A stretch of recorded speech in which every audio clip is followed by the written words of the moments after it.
Halo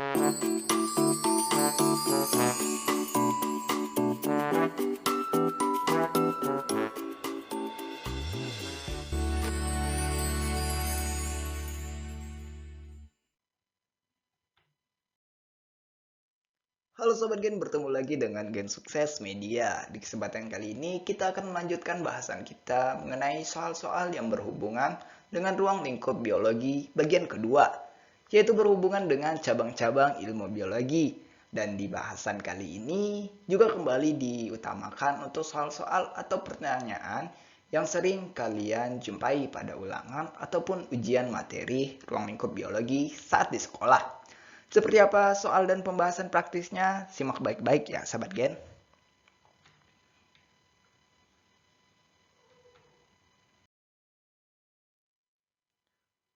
Oke, kita masuk pada bagian soal pertama.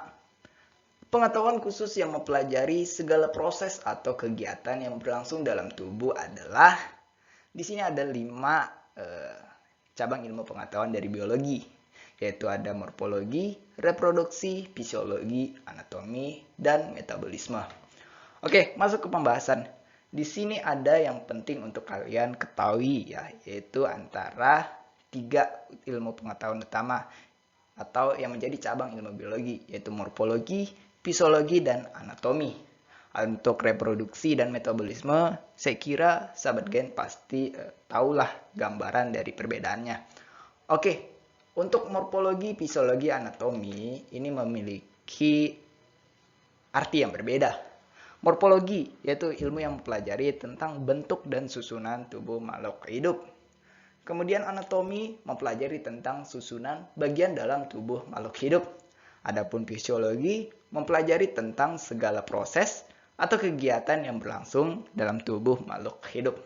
Nah, sebenarnya dari gambaran pengertian ini, jawabannya pasti sahabat Gen sudah tahu, yaitu fisiologi, karena berkaitan dengan mempelajari segala proses atau kegiatan yang berlangsung dalam tubuh. Hanya saja, coba saya contohkan ya, contoh mudahnya seperti ini. Kita mengamati sebuah jantung ya, anggapannya Gen Sukses punya sebuah jantung.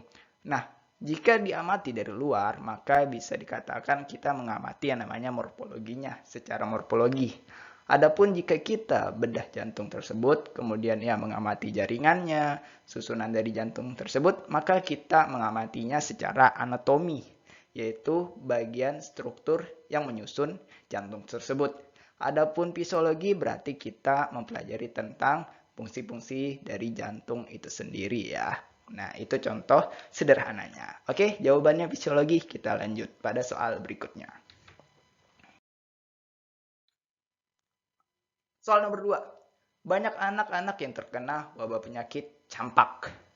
Untuk menanggulanginya perlu mempelajari cabang ilmu biologi, yaitu di sini ada 5 opsi jawaban. Nah, kira-kira yang perlu dipahami pertama yaitu adalah penyakit campak itu sendiri. Ya. Nah, untuk menyelesaikan soal seperti ini, yang penting kita ketahui pertama, seperti yang saya katakan, yaitu penyakit campak disebabkan oleh apa. Tapi sebelum itu kita coba jabarkan dulu untuk setiap cabang ilmu pengetahuan yang menjadi opsi pilihan ya. Pertama, patologi, yaitu mempelajari tentang penyakit. Kemudian parasitologi, yaitu tentunya dari namanya tentang parasit ya pada tubuh makhluk hidup. Kemudian bakteriologi berkaitan dengan bakteri, virologi berkaitan dengan virus, dan biofarmaka yaitu tentang budidaya tanaman obat. Jadi dari sini yang kita ketahui bahwa campak itu atau rubella merupakan penyakit yang disebabkan oleh virus yang termasuk ke dalam jenis paramyxovirus, sehingga dipelajari dalam cabang ilmu biologi berupa virologi karena berkaitan dengan yang namanya virus. Kita lanjut pada soal berikutnya. Oke, soal nomor 3. Biologi sebagai pengetahuan terpadu berhubungan dengan proses kimia, yaitu pada proses, nah di SMP kan kalian ilmu pengetahuan alam, ilmu pengetahuan terbatu. Nah, ini berkaitan antara biologi, fisika, kimia, dan ya ada sedikit matematika. Nah, di sini biologi berhubungan dengan kimia, misalnya pada proses yang kita ketahui yaitu adalah fermentasi ya, yang dimana merupakan suatu proses penyederhanaan senyawa-senyawa kompleks menjadi senyawa yang lebih sederhana. Proses fermentasi merupakan suatu bentuk reaksi kimia dengan bantuan agen biologis. Nah, ini kalian pelajari pada saat misalnya pembuatan tempe, pembuatan kecap, pembuatan nata de coco. Nah, itu kan memanfaatkan agen biologis ya, yang dimana prosesnya nanti itu menggunakan yang namanya proses kimiawi, yaitu fermentasi ya. Adapun untuk opsi-opsi lainnya yang lainnya mungkin berkaitan dengan ya fisika dan biologi ya, seperti aliran air, kemudian kapilaritas, osmosis di biologi, absorpsi pun di biologi ya, itu ya. Kita lanjut.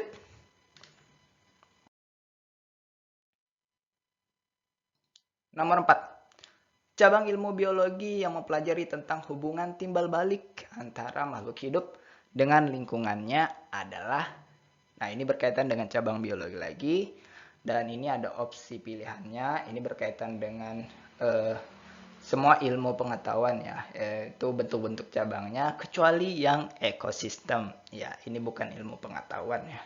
Maksudnya bukan cabang ilmu pengetahuan dari biologi. Nah, berarti kita hapus yang E-nya. Nah, di sini tanya tentang hubungan timbal balik, mempelajari hubungan timbal balik. Maka jawabannya adalah, kita klik, ekologi. Nah, ekologi adalah ilmu yang mempelajari tentang hubungan timbal balik antar makhluk hidup. Nah, ini kalau kalian pastinya ingat ya, karena berkaitan dengan ekosistem. Ekosistem itu adalah prosesnya, yaitu timbal baliknya ya, interaksinya. Sedangkan ilmu yang mempelajari tentang ekosistem adalah ekologi ya. Adapun taksonomi ini berkaitan dengan pengelompokan makhluk hidup. Untuk anatomi seperti yang tadi sudah dijelaskan, dan histologi ini berkaitan dengan ilmu yang mempelajari jaringan ya. Nah, ini di bawahnya juga ilmu dari anatomi seperti itu. Oke, kita lanjut. Oke, ekologi. Selanjutnya nomor 5. Setelah kasus pengeboman di Hiroshima dan Nagasaki pada tahun 1945, banyak dilakukan penelitian mengenai pengaruh radiasi nuklir. Salah satunya tentang adanya kecacatan akibat mutasi gen. Penelitian ini mengacu pada cabang ilmu biologi. Nah, yang dilihat di sini adalah salah satunya tentang adanya kecacatan akibat mutasi gen. Oke. Pembahasannya cukup mudah karena kita sudah tahu fokusannya adalah kecacatan akibat mutasi gen. Maka ilmu pengetahuan hanya yang tepat untuk sesuai dengan masalah di atas adalah berkaitan dengan pewarisan sifat ya, karena ada mutasi gen. Yang mana pewarisan sifat kalian pasti tahu dikaji khusus dan secara lebih mendalam pada cabang ilmu berupa genetika ya. Itu contoh cara penyelesaian sederhananya. Nah, yang baru di sini adalah teratologi. Nah, kira-kira teratologi itu apa? Sebenarnya kalau kalian paham tentang teratologi, ini kan ilmu yang berkaitan tentang cacat janin dalam kandungan ya. Takutnya kalian karena ingat teratologi cacat, langsung jawab gitu ya. Sebenarnya ini hampir keliru ya kalau ketika kita menjawab teratologi. Organologi pasti untuk berkaitan dengan organ. Morfologi sudah, histologi sudah. Oke, kita lanjut. Nomor 6. Manfaat pengelompokan biologi dalam beberapa cabang adalah, nah, di sini ada 5 opsi juga. Supaya lebih simpel, boleh. Supaya ditemukan banyak hal, agar semakin mendalam dan terfokus dalam kajinya, ini boleh. Agar ditemukan manfaat dari yang dikaji, kurang ya. Kemudian agar orang paham. Oke, dari ke 5 opsi ini yang paling mendekati adalah supaya lebih simpel, dan yang C, agar semakin mendalam dan terfokus dalam mengkajinya. Maka apa ilmu berkembang? Ya, mengapa biologi memiliki cabang ilmu? Nah, ini ya yang perlu dipahami. Ketika pikiran manusia masih sangat terbatas, Maka terbatas pula kajian keilmuannya ya. Ilmu mulai berkembang ketika manusia berpikir untuk menemukan pemecahan masalah ya yang dihadapinya, dan masalah tersebut tentunya ya semakin banyak. Nah, biologi juga ikut berkembang dan memiliki banyak cabang ilmu untuk menyelesaikan masalah-masalah yang ada ya. Kita tahu sendiri kan ruang lingkup biologi itu sangat luas ya, karena mencakup segala permasalahan makhluk hidup ya. Ada tumbuhan, hewan dan manusia serta kehidupannya gitu yang dibahas juga. Nah, sebagai upaya memperdalam berbagai objek dan permasalahan tersebut, para biolog ya, ini orang yang ahli biologi membuat kajian-kajian khusus sehingga muncul berbagai cabang ilmu biologi. Nah, gunanya apa? Supaya dikelompokkan, yaitu agar lebih terfokus ya, sehingga dalam mengkajinya itu ada lebih mendalam gitu. Supaya lebih simpel ini saya kira agak kurang tepat, karena bagaimanapun sebenarnya semakin difokuskan akan semakin yang pengkajiannya akan semakin mendalam, dan itu ya tentunya tidak simpel ya. Sebagaimana mengkaji makhluk hidup secara umum, misalnya manusia, perbedaan manusia, hewan dan tumbuhan secara umum kan ya kita tahunya bisa yang secara simpel, tapi secara lebih mendalam tentunya ya lebih rumit lagi gitu ya. Jadi jawaban yang tepat adalah agar semakin mendalam dan terfokus dalam mengkajinya. Nomor 7. Andaikan kalian menginginkan menjadi seorang dokter. Wah, impian banyak orang ya. Salah satu cabang biologi yang harus dikuasai adalah, nah ini yang punya cita-cita sebagai dokter, itu harus paham ya. Kalian harus kuasai adalah, di sini ada 5. Ekologi, anatomi, biologi, ornitologi, botani. Ekologi tadi kita sudah paham, yaitu mempelajari tentang ekosistem atau hubungan timbal balik makhluk hidup dengan lingkungannya. Kemudian anatomi kita sudah tahu tadi berkaitan dengan mempelajari susunan atau struktur dalam suatu tubuh ya, ataupun organ dari makhluk hidup. Kemudian kita tahu biologi ini berkaitan dengan bryophyta, yaitu tumbuhan lumut. Kemudian ornitologi itu apa? Ornitologi dan organologi berbeda tentunya. Ornitologi ini berkaitan dengan yang namanya burung-burungan. Sedangkan botani itu berkaitan dengan tumbuhan. Jadi pembahasannya adalah yang harus dikuasai yaitu anatomi. Karena cabang ilmu biologi yang pelajari bagian-bagian dalam tubuh makhluk hidup itu adalah anatomi. Itu untuk jawaban nomor 7 ya. Kita lanjut pada nomor 8. Cabang-cabang biologi bagaikan keratan dan lapisan dalam kue lapis. Nah, keratan vertikalnya meliputi, cabang-cabang ilmu biologi sebenarnya kalau kalian pelajari ya pembagiannya, maka itu diibaratkan ya, gambarannya seperti kue lapis, yaitu ada keratan ya dan lapisan ya. Ini jarang kalian pelajari di sekolah karena ini mempelajarinya untuk yang ingin secara lebih mendalam ya mengetahui cabang-cabang dari biologi. Tapi bakalan sukses jelaskan secara sederhananya lah, atau secara ringkasnya. Baik, untuk pembahasannya seperti ini. Biologi kan telah berkembang dan memiliki banyak cabang ilmu ya. Nah, biologi murni itu ada sebutannya ya. Pada dasarnya dapat dibagi dua, yaitu pembagiannya berdasarkan lapisan dan pembagian berdasarkan keratan. Nah, lapisan dasar pemikirannya adalah berdasarkan fungsi. Sedangkan keratan, dasar pemikirannya adalah taksonomis. Nah, maksudnya ini adalah segini. Kalau berdasarkan yang lapisan, itu contoh cabang-cabang ilmu yang mengkaji tentang fungsi itu seperti apa?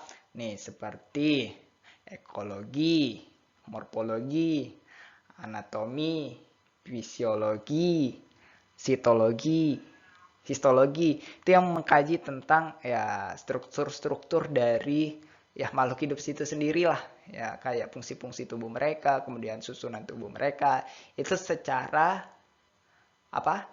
lapisan. Nah, adapun sedangkan keratan, dasar pemikirannya adalah taksonomis. Taksonomis tadi kan itu berkaitan dengan pengelompokan ya. Jadi contoh cabang-cabang yang masuk dalam keratan ini itu adalah botani, yaitu mempelajari tentang tumbuhan, zoologi yang mempelajari tentang hewan, mikrobiologi yang mempelajari tentang makhluk-makhluk yang berukuran kecil atau mikro, biologi yang tadi kita sebutkan yaitu mempelajari tentang tumbuhan lumut. Nah, itu contoh-contoh dari keratannya yang dasar pemikirannya taksonomis. Nah, itu kita bisa ibaratkan sebagai kue lapis gitu ya pembagiannya.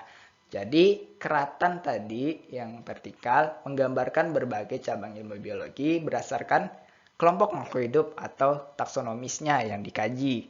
Nah, tadi yang sudah disebutkan, botani, zoologi, dan mikrobiologi merupakan cabang biologi berdasarkan kelompok makhluk hidup. Jadi jawabannya adalah C ya. Itu bedanya aja yang berkaitan dengan lapisan dan keratan. Ya ini untuk kalian yang ingin mempelajari biologi secara lebih mendalam aja ya. Kita lanjut. Nomor 9. Di bawah ini yang bukan merupakan manfaat cabang ilmu biologi dalam bidang kedokteran adalah yang bukan manfaat bidang kedokteran ya dalam bidang kedokteran. Produksi antibiotik ya, bayi tabung boleh dimasukkan sementara, teknik hibridasi, penemuan vaksin, penemuan coba nanti ya, antibiotik mungkin ya, siapa tahu gen sukses salah ketik. Oke. Jawabannya adalah selain teknik hibridasi, 4 jawaban di atas merupakan kajian yang memberikan manfaat ilmu dalam bidang kedokteran ya. Sementara kalau teknik hibridasi adalah memberikan manfaat ilmu biologi yang digunakan dalam bidang botani ya. Sebab teknik hibridasi bisa meningkatkan ya, atau difungsikan untuk produksi pangan dengan perolehan bibit unggul ya. Kalian bisa pelajari di bioteknologi modern ya. Ya, saya kira jawabannya adalah teknik hibridasi ya. Mungkin yang ini penemuan antibiotik ya. Sama kayak produksi antibiotik. Kita masuk pada soal nomor terakhir yaitu nomor 10. Munculnya berbagai hama penyakit pada tumbuhan memicu dilakukannya pengembangan tanaman yang dapat membunuh hama secara langsung. Misalnya tanaman transgenik bioinsektisida.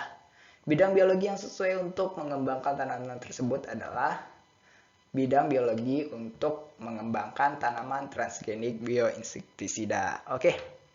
Yang berkaitan dengan tumbuhan kita tahu tadi ada botani, sedangkan zoologi berkaitan dengan hewan, parasitologi ini berkaitan dengan parasit, bioteknologi berkaitan dengan bioteknologi ya atau produksi suatu produk ya, atau jasa, kemudian biofarmasi berkaitan dengan produksi obat-obatan.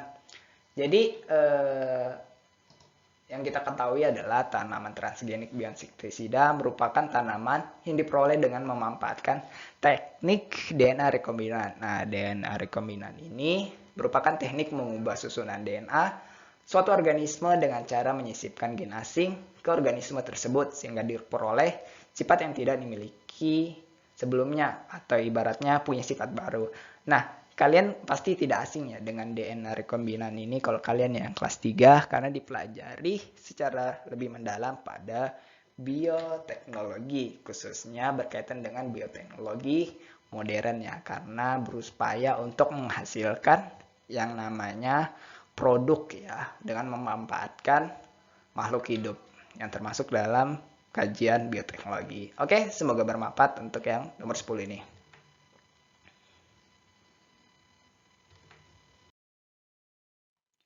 Baik sahabat Gen, untuk soal dan pembahasan mengenai ruang lingkup biologi bagian kedua ini cukup sampai di sini ya. Semoga menambah sedikit pengetahuan dan wawasan kita semua ya. Di pembahasan soal berikutnya kita akan lanjutin pada sebab mengenai metode ilmiah dalam biologi.